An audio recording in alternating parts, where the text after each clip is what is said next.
And right now, President Trump is overseas working on his agenda. Jacqui Heinrich joins us live from Edinburgh, Scotland, with the latest. Jacqui. Hey, good morning to you guys. The president said as he was leaving the White House, the chances of a trade deal with the EU are about 50-50 or maybe less. But he also suggested that's not quite as dim as it sounds, explaining that he would have put Japan's chances at a deal at about 25%, but they kept making concessions and they were able to work something out. He confirmed that he will be meeting with the president of the EU Commission, and he had some nice things to say about her. Ursula will be here. Highly respected woman, so we look forward to that. We'll have numerous executives that we're meeting with. We're going to be meeting with a lot of people. A lot of people will be staying at Turnberry, and then we're going to Aberdeen, which is the oil capital of Europe, actually. If no deal is reached, the president said he will impose 30% tariffs on EU imports on August 1st. If it comes to that, the EU is ready to retaliate with 30% tariffs on more than $100 billion worth of U.S. goods, including bourbon, soybeans, and airplanes. European diplomats reportedly expect to land on a 15% baseline tariff before that deadline, after a plan for a 10% baseline mirroring this arrangement we have with the UK was reportedly scuttled. Trump told reporters that the EU is going to need to buy down their tariffs from that 30% benchmark he imposed, where there are about 20 sticking points left to work out. We're also meeting with, as you know, the head of UK, Prime Minister, and I look forward to that. But we're meeting, in terms of a deal, we're meeting with the European Union, and that would be actually the biggest deal of them all if we make it. Ursula von der Leyen said she had a good call with Trump before he landed. They are expected to meet tomorrow. For the rest of today, he remains at Turnberry, the golf course, with no public events on his schedule, guys. Thank you, Jacqui. Thanks, Jacqui. You know, and obviously one of the problems that Europe is facing that President Trump has dealt with here in the United States is immigration to the continent. And he had some pretty strong words for Europe about needing to finally settle down and deal with it. This is what he had to say.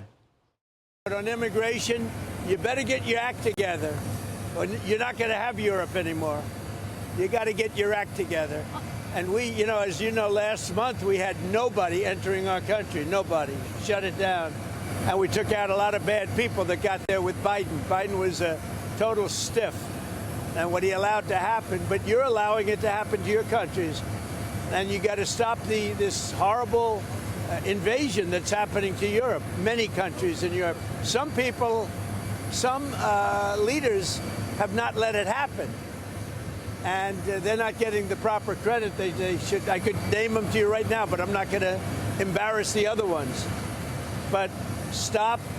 This immigration is killing Europe.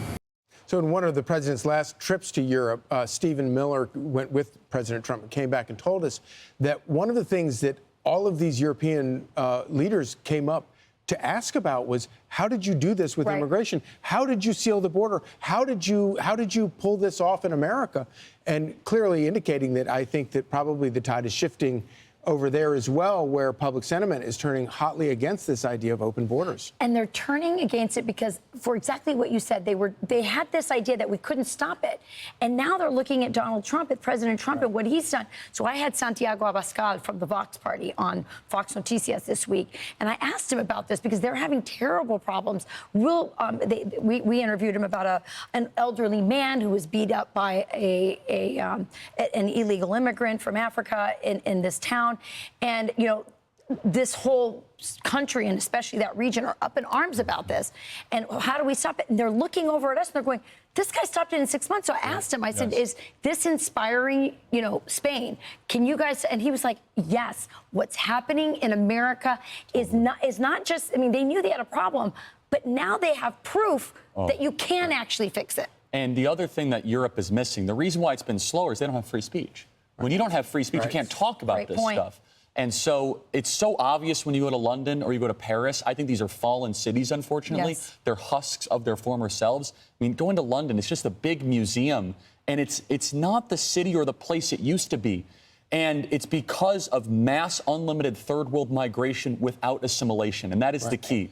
We're all for people that assimilate. You talk about this a lot, Rachel, right? But if you do not assimilate, that is a takeover. Yes. And President Trump is now able to say this. By the way, this has made huge European headlines because he's not afraid of any of these free speech laws. But make no mistake, one of the major reasons we've been able to restrain and restrict migration in America is because we can speak about it. In Europe, they are terrified that they'll get a knock on the door for hate speech and end up in prison for saying one bad thing of a thought crime. And one little thing about that, though, in the United States, you're right, we do have free speech, but they managed to silence everybody, and everybody was afraid to say anything about it. And it took Donald Trump was the first person to come out and publicly say, nope, I'm going to talk about this. I don't care how uncomfortable it makes you. We're going to talk about this. And then you look from, when what he said in that first speech in 2015, and then you look all the way to today, he was the one that opened the aperture so that people of free speech. But it wasn't just that people were afraid to talk about it.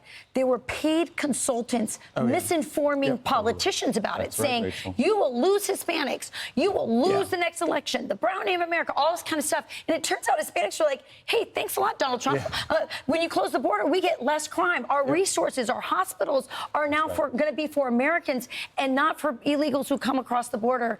And so I think that there was also a very sinister, cheap labor lobby that was absolutely poisoning the politics. On both sides of the aisle. And in on both sides of the aisle. Yes, absolutely. No, I actually, I resent it more on the right than the left. I totally agree. And super quick, in the UK, the argument they always make is we need mass migration for GDP growth. Well, they're not going to have a nation if it continues. That's right. And God bless President Trump for going straight into the UK and throwing it down and hopefully inspiring a bottom-up populist movement That's the way to it'll happen. restrict mass migration to Europe. That's what happened here, bottom up. Hi, everyone. I'm Brian Kilmeade. I want you to do me a favor. I want you to click to subscribe to the Fox News YouTube page. This is the only way that I know for sure that you're not going to miss any great commentary, any great news bites, any great interviews coming your way on Fox. You can get it all here on YouTube. So subscribe right now.